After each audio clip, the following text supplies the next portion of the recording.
Okay, here's your first introduction to a TI Nspire calculator.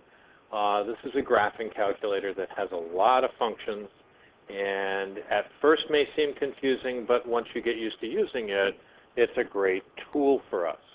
Now, what you're looking at is a simulator, and you'll notice there's a red button. Anytime I select anything or make any moves, the last button I press will be red, so that'll help you out, hopefully. This should be what you look at when you first turn it on, and the very first thing we're going to do is move over and create a new document. So I just arrowed over using the touchpad. You'll see the red button there, and I'm going to then hit Enter. And now it's asking me what kind of page do I want to start up in my new document. And I'm just going to simply add a calculator page, which is already highlighted, but you could select any of them, and I'll again hit Enter. And now you've got a calculator page up and ready to go.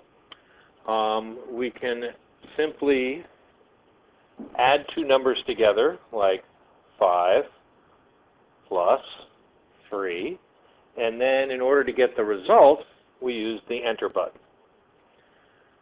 We can also divide 5 divided by 3, hit Enter, and notice that it gives us an exact answer, a fraction, 5/3.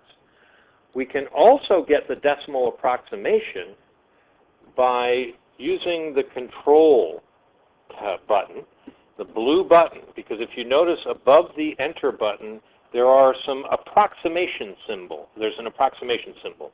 So if I right now just hit Control and Enter, it reevaluates that last answer as an approximation or a decimal. Now, it's also possible to go from decimals to fractions, but we need to do some work in the settings, and that's not the topic of this tutorial. Now, you'll see that at the top of the page, it says Unsaved. What that means is this is an unsaved document. The TI Nspire is a document-based calculator, which means just like Word or Excel, it works with documents, and you can have multiple pages inside documents. But if you don't save your document, you won't have access to it later on. So right now, let's just go ahead and save this document with a specific name. In order to do that, I'm going to go to the Document menu, pressing the Document button, and this menu should look really familiar to you. It's much like most of the menus on word processors and things like that. And under the File, if I now click over to the right, I have this new submenu, and I want to save this document as a specific name. So I will scroll down and then hit Enter. And it will, now I've got a screen that will allow me to browse through my documents and create folders and save files and open files and things like that. I want to call this document IM1 Basics, and it's going to go in under the file name that's already highlighted in blue. So to get rid of that, I'm just going to hit the backspace or delete button. And I would then go ahead and type in IM1.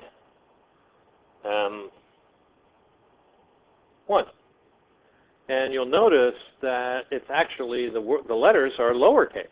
This calculator has the ability to work in both lower and uppercase, and I personally would like the document named in all uppercase letters. So how would I do that? Well, again, I'll just use the delete key to back up. There are two different ways to do this. There's a Shift key, just like on your regular keyboard. So if I go Shift,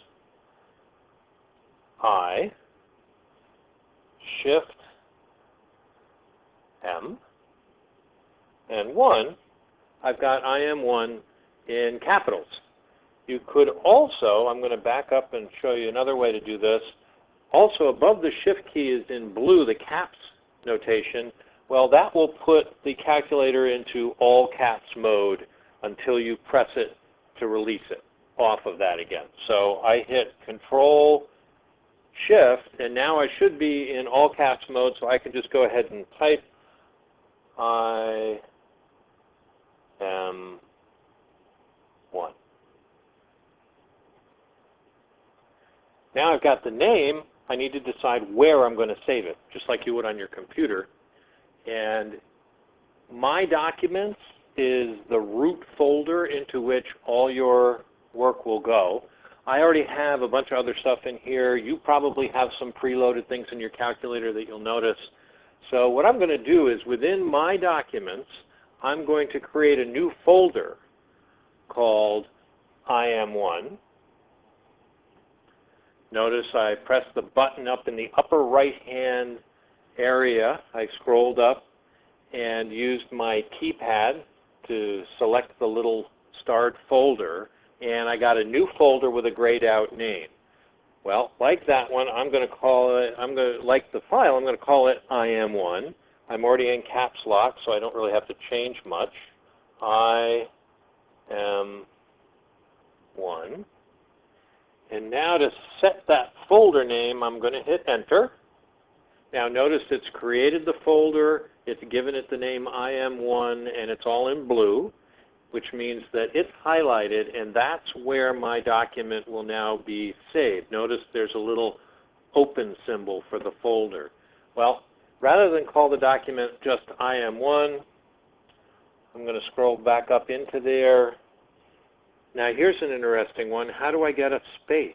Well, it's down in the lower, right down at the bottom. I can put in a space, and I'm going to call this IM1 Basics.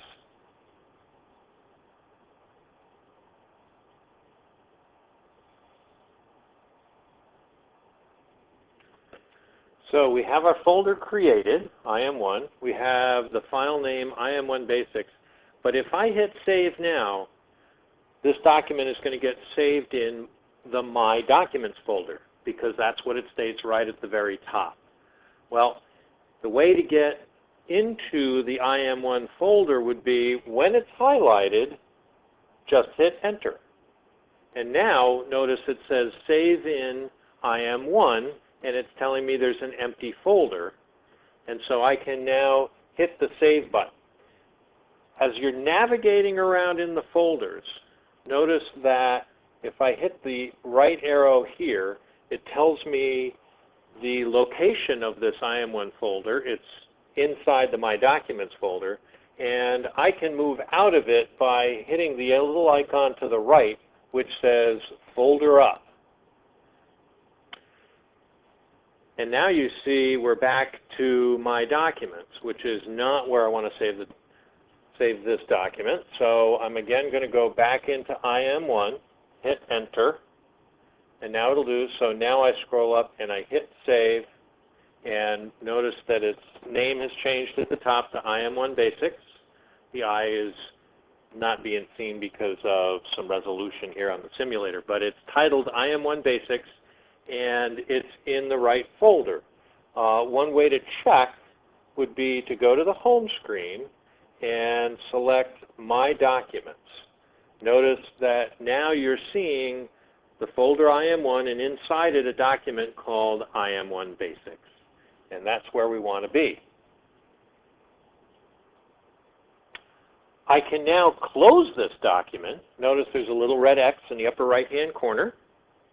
Simplest way to do it. There are a number of different ways, but if I hit that one, it closes right up without prompting me for anything, because I had just saved it, and now I'm back at the home screen. If I wanted to open that file again, well, I can't go to Current. That's grayed out because I don't have a document opened right now. I closed it, and Calculator's sitting in this mode. So I can either select number 2 or click on My Documents to go back and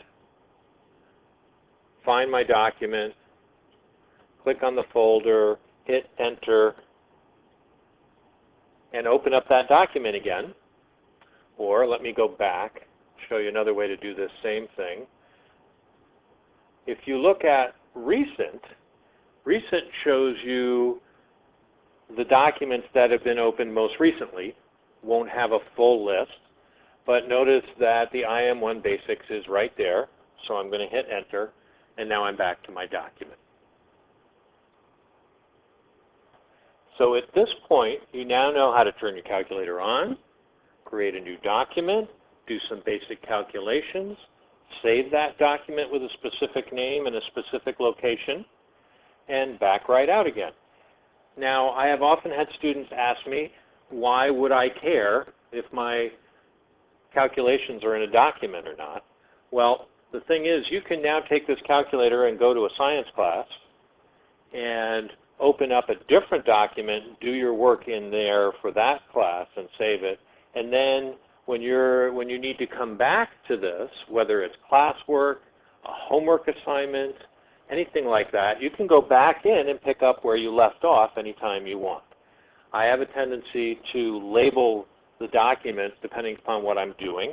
I'll either call them, say, classwork 8-3, in other words, classwork on August 3rd, or homework assignment 1, or something like that, so that you have all that work available to you because you may have created graphs and spreadsheets and calculator pages and things, and it's a great way to be able to get back at them. In the next tutorial, we're going to talk a little bit more about creating multiple pages and how to graph equations.